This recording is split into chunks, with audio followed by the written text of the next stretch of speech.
Well, COVID-19 has undoubtedly affected every generation from Gen Xers to baby boomers and certainly even millennials. Today, a top money expert shares 5 steps that millennials can take to recover financially. Andrea Swipe-Murdaugh spoke with Dan Hill. Here's what they had to say. According to the Federal Reserve Bank of St. Louis, millennials have lost more jobs than the 2 previous generations in the midst of COVID-19. Dan Hill of Hill Wealth Strategies joins us with tips for millennials that may be looking to improve their financial snapshot. Hi, Dan. Good morning. How are you, Andres? I am doing well. Excited to be with you. Thanks for being back with us. You always have such great information to share. And this is very interesting. You shared with me that nearly 4.8 million millennials lost their jobs. 4.8 million, which leaves that generation, my generation, struggling financially. And we may have been struggling financially due to student loans and increased cost of living and other factors and that sort of thing. But you've mentioned to me the financial playbook and that being the true key to success. So tell us what should be in that financial playbook. Well, it should be pretty much short answer, everything. But it should be comprehensive. Your generation, the millennials, went through the Great Recession back in 2008, so they're still trying to recover from that. And then COVID came out of the blue, which things like that will happen. And so it's always good, we say in our firm, to have a strategy, to have a plan. So your playbook should be all-encompassing about your emergency savings, your retirement savings, saving for a car, saving for a house. Your budget, your cash flow, all those things should be in your playbook.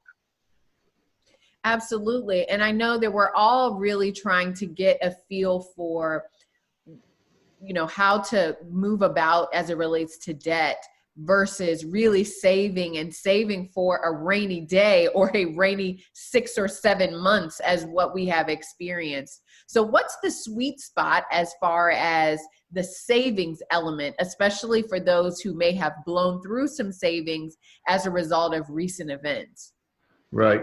So we want to target 10% of your income to savings, and that doesn't mean you have to start there, but you should try to work your way up to where you're saving at least 10% for these emergencies. And then, like I said, we kind of advocate having multiple savings account, like I mentioned earlier, where you have an account, where you're putting money away for your new car. You have an account where you're putting money away for potentially your new house.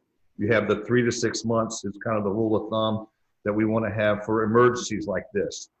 So, and then of course your vacation savings account, because that's good for your mental health.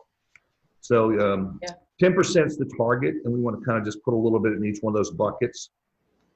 So we're prepared for these things. And, I have found that having those buckets has been really key for me.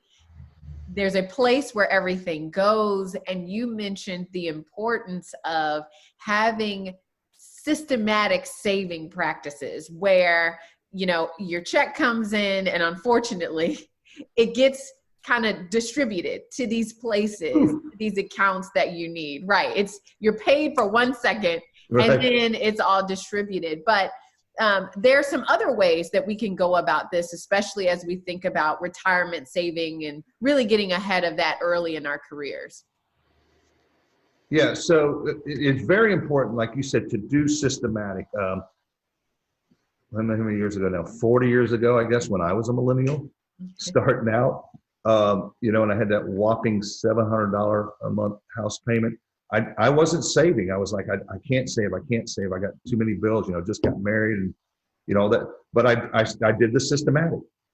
And so when you set it, forget it, you don't feel that pain, that money's gone. After a couple of weeks, a couple of paychecks, you don't even feel it. So you definitely should do the systematic thing. Now in your generation of millennials, there's certain apps that they have available. I never do good on these apps, but luckily I have 2 millennial sons to help me, to where when you're buying something, it's called rounding up, and it'll just round up those extra, you bought something for $5.65.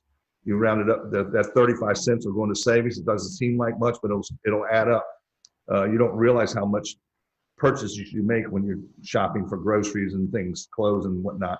So, and then on retirement savings, like you said, I always encourage everybody, including millennials, getting started, to take advantage of, if you have a 401k at work, you most definitely should take advantage of that, particularly if it has a matching provision, because that's like free money. You know, your company says, hey, you put in this much and we'll match it however much they do. And whatever they match, take advantage of it. If you don't have a 401k, then you know, kind of do the same thing we're talking about with these other buckets. Just add that retirement bucket in there too, to the house bucket, the car bucket, and the vacation bucket, and start putting some money in there. Yeah. And what I found, especially kind of earlier in my career, my first job, I did a lot of eating out and, you know, just picking up things and Amazon shopping, where I didn't even realize the overall amount that I was spending, especially with eating out.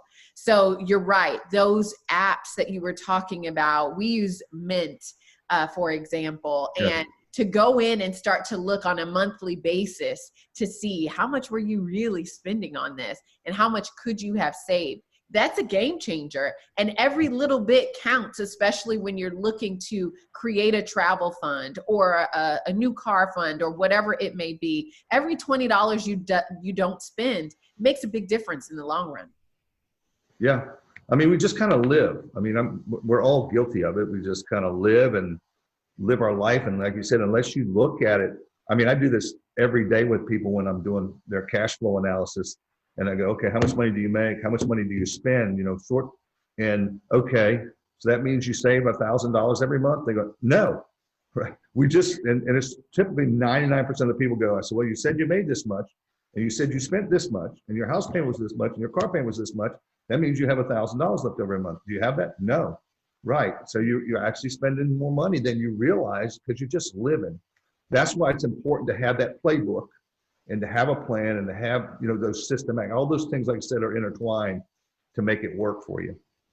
Well, those are key tips, especially with automating the process as much as possible. So it's less of you thinking about it and having to labor over it. And it's more that you turn around and things are organized and ready to go. You have some records to work from, and you can start to, you know, manage your own trends in your financial perspective. So thank you for being with us. Those are great reminders. And I hope that folks will start to get their financial playbook together, even if it's not quite where you want it right now. With folks like Hill Wealth Strategies, you'll be able to put it together. Yes, just start slow, and it'll, you know, just start, do something. Just start. Hey, thanks for having me. I always enjoy talking with and visiting with you. You as well. Thank you for being with us today. Oh. For those of you interested in learning more of the best in financial tips from Hill Wealth Strategies, visit our website at wtbr.com/BTM.